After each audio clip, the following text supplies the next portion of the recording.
Si je vous dis que avoir une entreprise et vouloir être bienveillant, c'est quasi impossible, vous me croyez?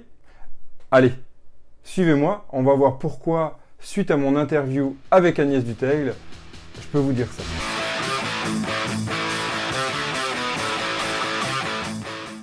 Ah oui, ça choque un peu, non? Avoir une entreprise et être un parent qui veut être bienveillant, c'est de l'ordre de l'impossible. A priori, en tout cas c'est comme ça qu'on a commencé l'interview avec Agnès Dutheil, et là, ça a été un choc, un vrai choc. Je me suis dit, je veux vraiment être bienveillant, je veux être bienveillant envers mon enfant. Alors pourquoi Agnès Dutheil m'a dit ça? Eh bien, d'ailleurs, pourquoi elle n'est pas là? C'est vrai ça. Normalement c'était une interview... Ah ben non, j'ai pas pu la filmer. On a eu un échange qui était très agréable au coin du feu, mais c'est sûr, j'ai eu plaisir à discuter pendant 1h30 avec elle. Non, mais c'était une interview écrite. Ce qui n'empêche pas tout le plaisir que j'ai eu d'interviewer Agnès Dutheil. Déjà, rentrer dans une maison qui sent le bon pain, et pas le pain à manger, hein, le pain, l'odeur du sapin, du pain, un peu comme vous savez dans les saunas. Ça sent tellement bon, c'est, je trouve, très apaisant. Et d'arriver assis à discuter à côté d'une cheminée, eh bien, ça commence bien, non? Donc oui, je vous disais, être parent et vouloir être bienveillant alors qu'on a une entreprise, ce n'est pas possible selon Agnès Dutheil. Pourquoi? Parce que, de base, être bienveillant, c'est vouloir le bien pour son enfant. Or, que veut un enfant? Oui, que veut un enfant? Eh bien, que ses parents soient présents, que ses parents soient là pour l'aider à se développer, et donc passer du temps avec ses parents. Enfin, plus grandi, plus veut passer du temps avec ses copains, mais toujours ses parents vont être là. Or, avoir une entreprise, c'est prendre du temps sur le temps qu'on veut passer avec nos enfants. Donc voilà, on est un peu en contradiction. On veut passer du temps avec nos enfants, on veut être bienveillant envers eux, et il y a des moments, beaucoup de moments, la priorité c'est l'entreprise. Et là, on ne peut pas être bienveillant. Non, écoute Choub, je peux pas là, vraiment, je suis désolé, je dois travailler. Enfin, on connaît tous ça. Non, désolé. Et pourquoi on doit être désolé? Tiens. Et voilà, donc ça y est, on commence à être moins bienveillant. Alors, il y a peut-être des astuces pour quand même réussir à être bienveillant dans les moments où on peut être présent avec nos enfants. Donc oui, on peut réussir à être bienveillant, mais pas tout le temps. Voilà, on ne peut pas dire nous sommes bienveillants complètement. Par contre, on va apprendre à communiquer, à échanger avec nos enfants, et c'est ce qu'Agnès Dutheil nous conseille, c'est de bien communiquer en amont et de bien communiquer avec nos enfants durant tout le temps, même du travail, de lui expliquer que pendant ce temps-là, on doit passer ce temps pour l'entreprise. Bien sûr, il y a des moments où on peut ne pas être présent. Alors quand vous travaillez chez vous, c'est beaucoup plus simple, et encore que, selon Agnès Dutheil, ça peut aussi être oppressant, puisqu'en fait, on va être focus sur notre entreprise alors que les enfants sont là. Comment réussir? Prenons l'exemple d'une maman, c'est Agnès Dutheil qui m'en parlait, elle l'a eu en entretien durant un des ateliers du positif qu'elle fait. Je vous mettrai le lien d'ailleurs de son site internet Les Ateliers du Positif. Cette maman donc avait cette grande pression où elle voulait à tout prix être présente envers ses enfants, mais elle avait un peu le cul entre deux chaises, pardon l'expression. Elle voulait être avec ses enfants, mais en même temps, elle voulait vraiment travailler. Donc, elle était complètement perdue et elle se culpabilisait du temps où elle ne pouvait pas être avec ses enfants, mais aussi elle se culpabilisait du temps où elle voulait travailler pour son entreprise. Donc, l'idée, c'est aussi de se dire, pourquoi je fais ça? Pourquoi je travaille? Pourquoi je veux être présent avec mes enfants? Ou pourquoi je veux être présent pour mon entreprise? Et si je veux être présent pour mon entreprise, eh bien, j'en assume totalement les conséquences et je pars du principe que non, je ne pourrais pas être bienveillant à 100%. Une fois qu'on est clair et qu'on accepte ça, tant pis les reproches, tant pis la culpabilité, en fait, elle va commencer non pas à s'envoler, mais elle va être plus légère. Et c'est ce que conseille Agnès Dutheil, c'est déjà de se recentrer sur soi-même et de se dire mais qu'est-ce que je veux vraiment? Si je veux vraiment développer mon entreprise, eh bien je ne vais pas non plus me forcer à passer du temps avec mes enfants, alors qu'en fait pendant ce temps-là, je ne vais pas être agréable. Alors qu'au contraire, si je me fixe par exemple 1 heure par semaine, j'exagère, mais peut-être une demi-journée par semaine, parce que mon entreprise demande vraiment du temps, eh bien si cette demi-journée je suis vraiment à fond avec mes enfants, c'est-à-dire j'oublie mon téléphone, je me déconnecte du téléphone, je me déconnecte de l'entreprise, je me déconnecte des clients, eh bien là, je vais y arriver. Voilà ce que conseille Agnès Dutheil et c'est un des conseils que je pense que je retiendrai le plus de notre interview. Attention, astuce numéro 1, astuce d'Agnès Dutheil, le PDR. Alors, je l'ai appelé comme ça, je trouve que c'est plus facile à se retenir. PDR pour je me pose, je dépose et je me repose. Bon, déjà, je me pose, c'est pas mal, non? C'est-à-dire, ah, j'ai un peu de temps pour moi. Car oui, se recentrer sur soi, c'est bien. Et être bienveillant envers soi, c'est être bienveillant envers son enfant ou ses enfants, ou son conjoint, sa conjointe. Donc, je me pose. Ah, ça y est, donc je fais une petite pause. Déjà, ça fait du bien. Et pas tout de suite aller tête dans le guidon. Allez hop, j'arrive du travail et j'ai cette demi-journée avec mes enfants, alors j'y vais à fond. Non, non, je me pose avant de commencer cette demi-journée. Ou le temps qu'on a avec nos enfants. Deuxième, je dépose. Déposer au sens décharger. Décharger toutes les tensions de la journée. Ça, si on y arrive, c'est bien. Si on arrive à trouver le moyen, c'est bien. On va par exemple appliquer le principe de pleine conscience, de méditation. Si on y arrive, c'est super. Et enfin, je me repose. Le fameux R de PDR. Je me repose, c'est quoi? C'est... je peux aussi prendre du temps pour vraiment me calmer, aller prendre une douche, aller faire un peu de sport, aller vraiment penser à soi. Une petite sieste aussi avant de commencer avec mes enfants. Appliquer le PDR, au moins le P de PDR. Le principe, c'est de commencer par le P, puis après le D, puis après le R, si on peut. Donc c'est vraiment croissant selon le temps qu'on a. Déjà faire le P, c'est le minimum pour s'en sortir et pour se recentrer sur soi-même. Arriver au D, c'est bien. C'est au moins un moment où on peut déposer tout ce qu'on a. Puis nous sommes partis sur un échange où je lui posais des questions. Comment un entrepreneur peut réussir à avoir confiance en lui et mettre en place la parentalité positive. Selon Agnès Dutheil, en fait, déjà, c'est une énorme pression de vouloir appliquer la parentalité positive à 100%. Plutôt que de s'en faire un objectif, il est peut-être plus intéressant d'y aller petit à petit. Petit à petit, donc, c'est l'oiseau fait son nid, mais petit à petit, l'oiseau fait son nid, c'est aussi une expression qu'on a gardée. Ça veut dire quoi? Ça veut dire qu'on va réussir à y aller doucement, mais sûrement. Et comment réussir à y aller sûrement? C'est déjà de mettre en place un climat de confiance avec ses enfants, son conjoint, sa conjointe. C'est-à-dire que quand vous promettez quelque chose, eh bien, faites-le.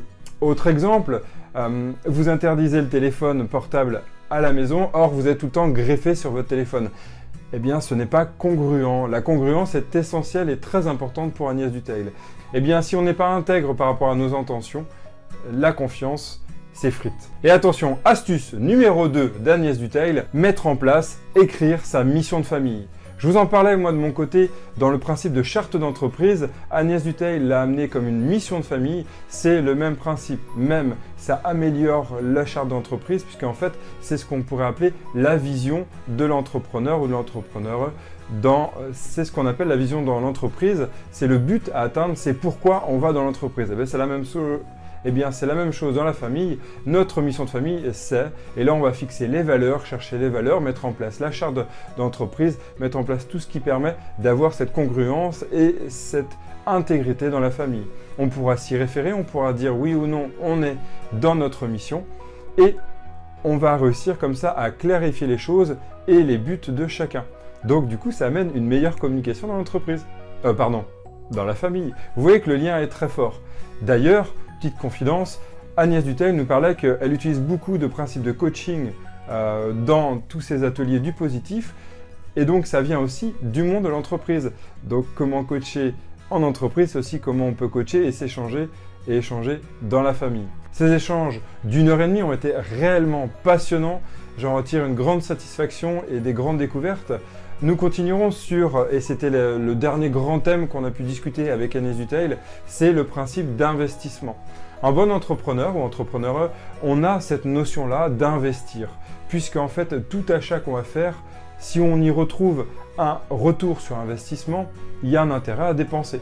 C'est tout l'inverse de le principe de tirelire, que je vous mettrai un lien d'ailleurs par rapport à ça. Le principe de tirelire où en fait on va économiser en gardant de l'argent, mais ce qu'on appelle la thésaurisation, mais qui sert quasiment à rien puisqu'en fait l'argent peut se dévaluer et en plus on n'y gagne rien en retour. Alors que par exemple l'achat d'un beau logiciel qui peut certes coûter 10 000 euros, 15 000, 100 000 euros, s'il a un intérêt pour votre entreprise, eh bien il y a tout intérêt au contraire à investir. Je vous en parlerai d'ailleurs dans une prochaine vidéo qui est peut-être plus intéressant dans l'entreprise d'investir de l'argent plutôt que d'investir du temps. On verra comment. Et donc cet investissement, on va le faire en famille. Comment? Eh bien, c'est investir du temps.